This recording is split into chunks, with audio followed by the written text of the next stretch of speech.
Hello everyone and welcome to a video that I am very excited to film for y'all for a couple different reasons, or maybe even a few.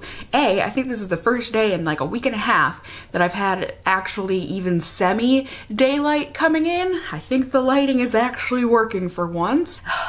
That's winter in Minnesota for ya. But the other reason is because I truly mean it when I say I love getting requests and or recommendations from y'all. This one was a request, so thank you so much for requesting this foundation. And I thought I had a third thing, but now that I'm rambling,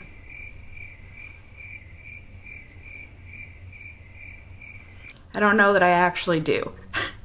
But hey, I have got this new foundation from Catrice. This is the True Skin Hydrating Foundation. It's got hyaluronic acid in it and is supposed to be long wearing. I guess we're getting on into it, but it has decent reviews on Ulta's website. It is $11. It has an abysmal shade range of 8.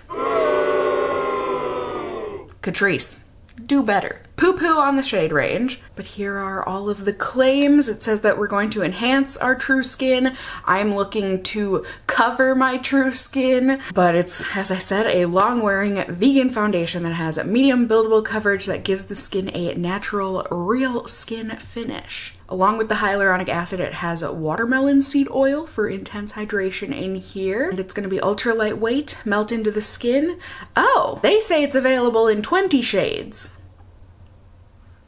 I only counted 8 on Ulta's website, so curious, but here are the benefits and also Catrice's standard of beauty. So free of a bunch of bad things, but beneficial in many different ways that I already listed off for you guys. Here's the 20 apparent shades that they have. Still doesn't look great, but certainly 20 shades is better than 8. Yeah, basically they say use a sponge or a brush on primed skin that is also clean, and then blend and build to desired coverage, 2 pumps for full. Now, the fact that they specify using primer is interesting. I'm still gonna do my first day here with no primer, but as always, I'm gonna test the brush and the sponge, and as always, I'm just gonna test the foundation. So I went ahead and got the shade number 004 Neutral Porcelain. Let's all cross our fingers and toes that this will at least somewhat match me. I think it should. So I'm gonna shake it up. It sounds a bit liquidy here. As I said, and as I'm sure you can see, my skin is having a moment. Or should I say my mental health is having a moment? Or should we just say, hey, both are at play? I do think that's actually the case. So let's go. Okay, you ready and raring. Let's try this out. I didn't mean to get a full pump. I won't use the full pump, but let's see how this does for coverage. It definitely does feel hydrating right off the bat, so that's cool. It has a scent to it, which I personally would rather my foundation did not, since clearly my skin has issues and I don't want to exacerbate those issues with fragrance, but it's very light. I would say it smells mostly of foundation, but it's got a slight perfume to it, I think. Unless, maybe I'm just smelling residual cleanness from this foundation brush. Could be, but definite difference. Just gonna use up the rest of that pump on this side of my face where we can try it with a sponge. Definitely a very liquidy texture for foundation, which I guess I would expect for something that is supposed to be very hydrating, but I mean, especially in the winter here, even though my skin is oily, I don't know, people seem to think I don't use moisturizer. I do, twice a day, but even my oily skin can use some extra help in the moisture department. So, I mean, it feels really good. It starts off, it looks like, as I would say a light medium coverage for sure. But what I want to know is the building up process, especially since I'm not using concealer today. So they said to use 2 pumps for full coverage. This is pump number 2. Let's pump it up. Or at least let's try.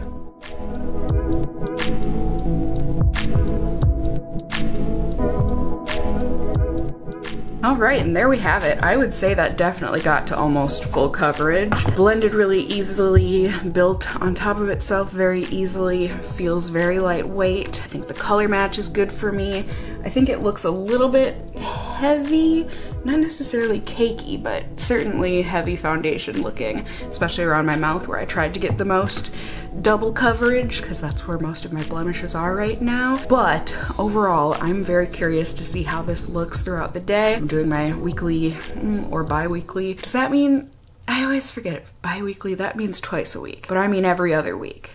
I usually run errands, you know, just in one big day. So we will have mask on, we will test it with that, and just in general, we will be testing it, and I will be sharing those results with y'all. So I will see you at the very end of the night and let you know if it's good or bad news.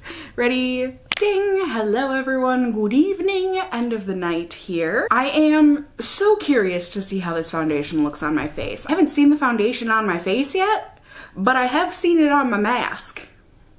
So, wish us luck. Right, honestly not as bad as I thought it was gonna be. Definitely wore off like on the tip of my nose and around my nose. I am looking very, very greasy. And that grease has certainly made the foundation look a bit heavy once again. So I don't hate the way that it looks right now. It certainly has felt very comfortable all day, although it has felt like I don't want to touch my face because I'm scared it's going to wipe right off. It does have that kind of a feeling to it, but not in a greasy kind of a way. So I'm certainly curious to keep on testing this out, see how it does. Hopefully much better with a primer, hopefully better once I can use a full coverage concealer underneath it so that I can use less of the foundation. Maybe that'll make a big difference. You know, we're gonna keep on testing it, see how it does. So I am gonna get going, live my life for a couple more days, and then I will be back to you all to report the findings. So I'll see you in just a second here. Ready? Ding! Hello everyone! Good evening! End of the night here. It is the end of the night here on day 3 of testing. I'm not sure if the camera's gonna pick it up, but if my fingers look crusty, it's because I was working with some super glue and it's all over my fingers. But anyways, we're not here to talk about that craft project. Not in this video. But as I said, you all saw day 1 now to show you these next days so I can tell you about this foundation and my final thoughts. On day 2, I went ahead and I used my Touch in Sol Icy Sherbet Primer along with my L'Oreal Full Coverage Concealer. I only used 1 pump of the foundation this time. I just did the 1 layer, so I was able to see how this worked not only with a primer and whatnot, but also just with a lighter layer of the foundation. I thought it blended well, gave good coverage with the concealer, and looked better and more natural overall. As I said on day 1, you know, I kind of had a feeling the cakiness was because I had layered it so much. So much better on day 2 with the lighter layer. And unlike in day 1, I actually remembered, pats on the back, that I should show you guys what the foundation looks like without powder. So there you go. So I thought it looked good right off the bat, but unfortunately I did start to notice that I was feeling oily and that there was transfer going on to my fingers about 5-ish hours into the day, which isn't great, especially because I hadn't been doing anything, you know, like very sedentary activities had been done. Not much in terms of movement or cause for oiliness, but I hung in there. I kept wearing the foundation until about, you know, a few 4 hours later, and at the end of the night I just thought, you know, it looked less greasy than it did on day 1, so the primer I think certainly helped there, and as well with the fading, because I thought the fade was a lot more graceful overall on my face. But it was once again gone from my nostrils, the foundation,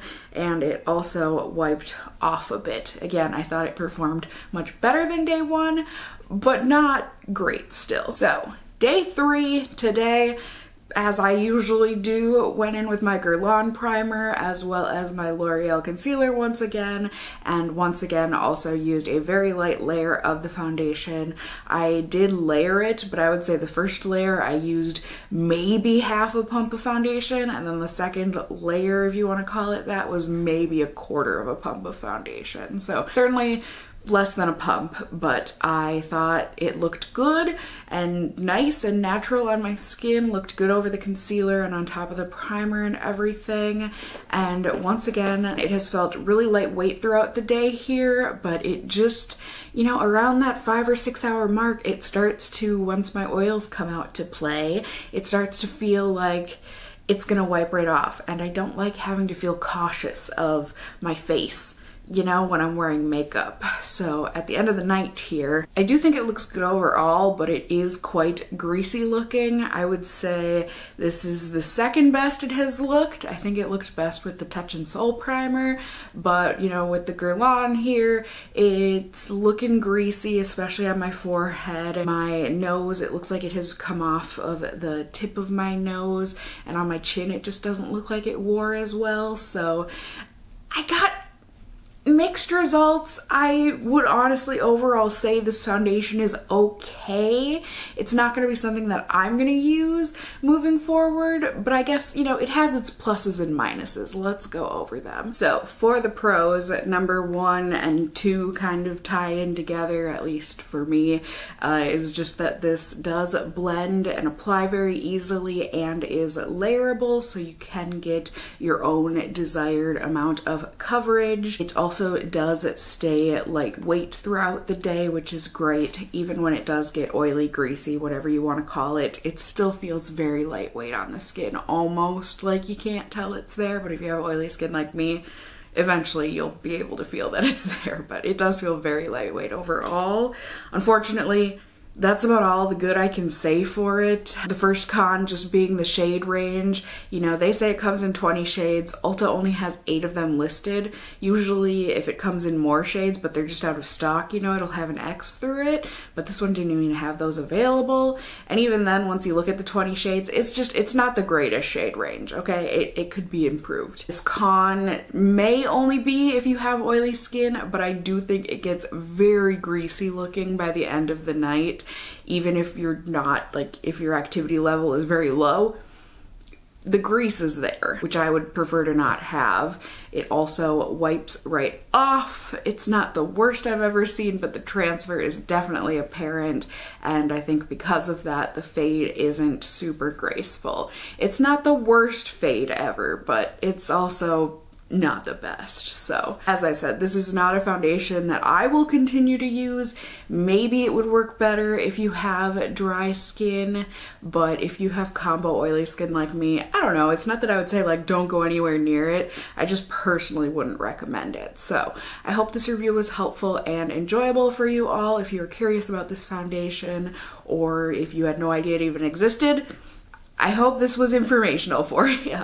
You can let me know if you have any other recommendations or wants to seize from me's down in those comments below. Cassie, you should seize a dictionary. I actually should seize my bed. I just need some sleep. But yeah, you can also just let me know if you enjoyed the video, how you're doing, all that good stuff in those comments below, and or by giving this video a thumbs up down below.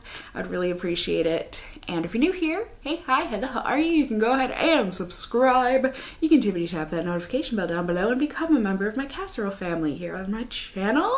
I would love to have you here. And as always, I hope you guys are all doing well. And until next time, just stay well until then. Bye! Goodbye!